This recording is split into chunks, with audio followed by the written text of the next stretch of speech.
potent in there. Edible marijuana is. Do you know the difference?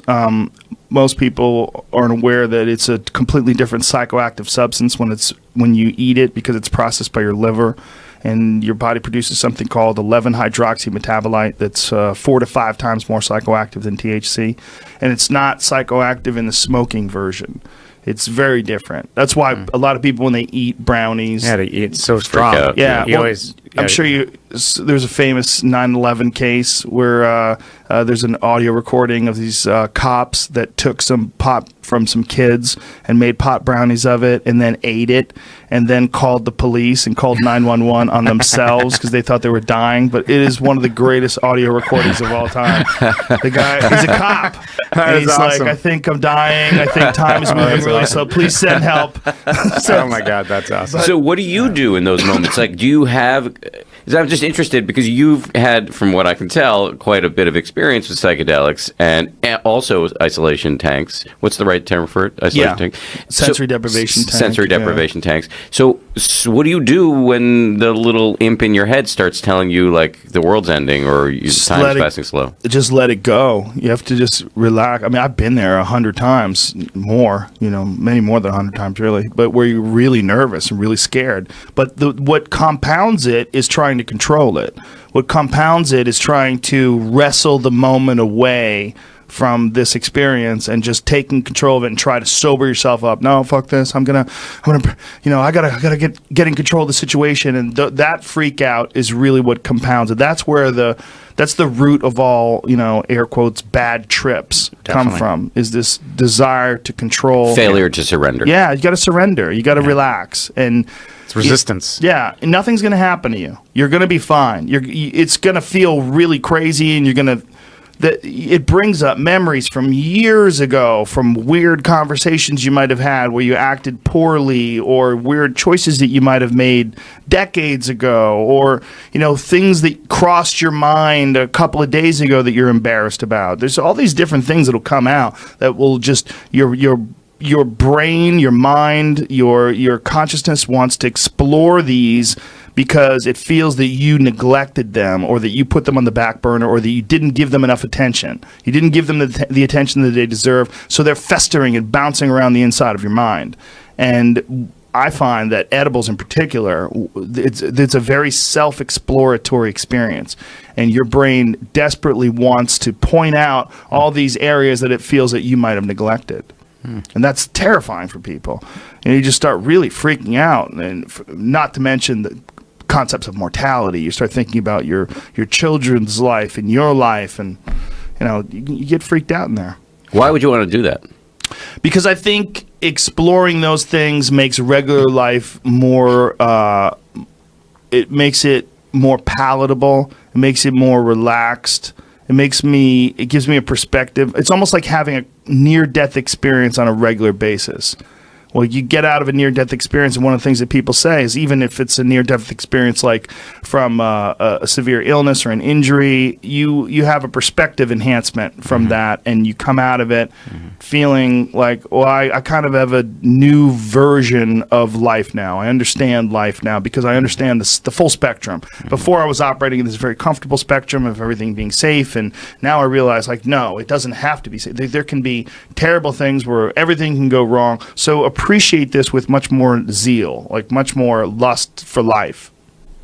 Sounds like what we do in meditation. Oh my God, dude! I was just thinking it sounds like a meditation retreat. I think they're all connected. Yeah, they are. No question. Yeah, you're not even you don't need to ingest anything for all that stuff to start coming up. I mean, in fact, there's a kind of classic. There's a classic progression in a retreat, or and even in a sit, you could say there's sort of these terrains you move through, where first you're just trying to get going, and then you're kind of having all these breakthroughs and insights, and then you can get into this really challenging stage where it's like you can't meditate, all your dark stuff is coming up. Sometimes I think of it as like you're exfoliating the brain.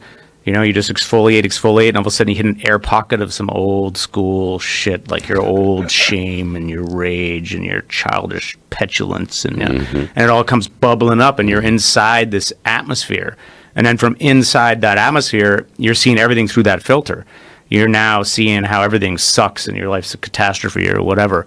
And just like you were saying about the body, and about the psychedelics and about the tank, you got to learn to be okay with your own uncomfortableness. Yeah. You got to learn to be okay to sit inside this discomfort and say, actually to welcome it, to say, well, this is just part of what's going on with me right now.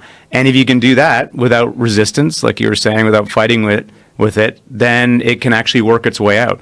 And then you can get into this really beautiful stage of a practice where it's, the equanimity stage, they call it, where it's just, you're really open and available to things. You're super present. It's not exotic. You're not in some peak experience like where you're, melting in oneness and having energy shooting up your spine.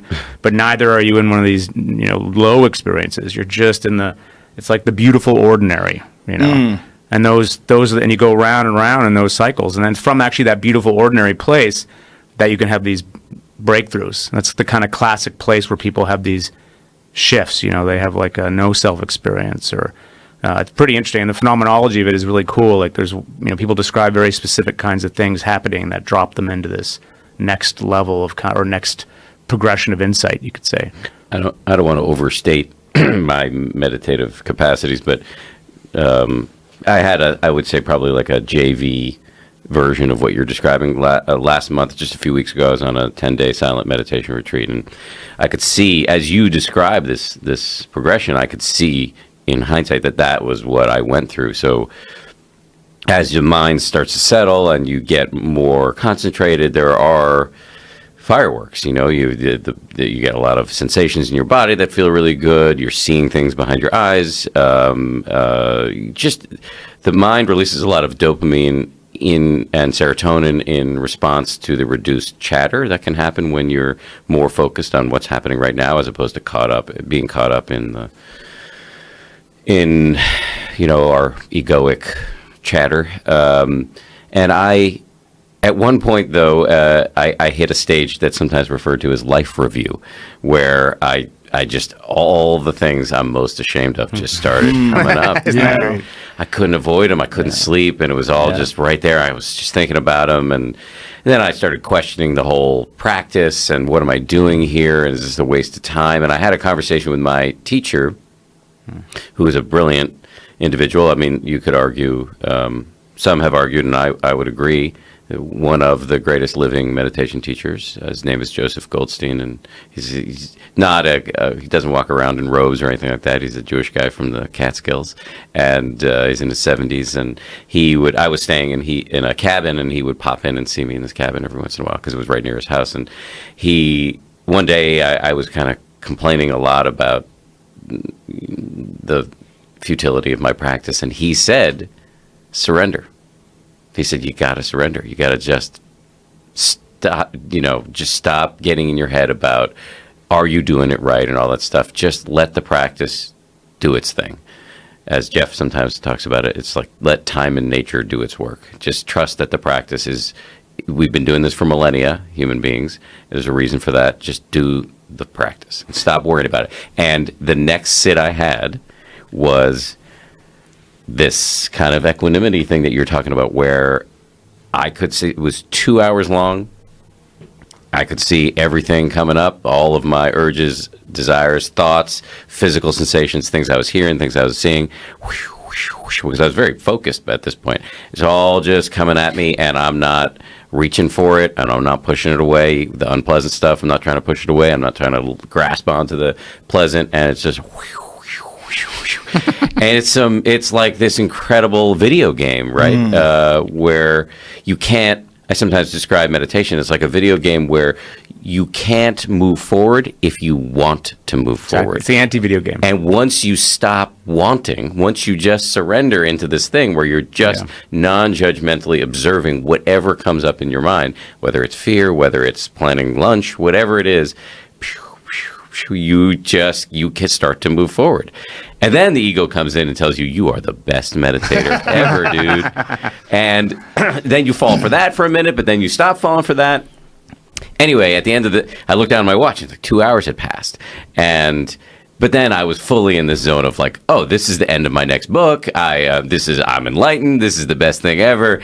And I then a couple of hours later started to realize that I had been telling myself a story about how amazing I was and how they should put a plaque up in that room.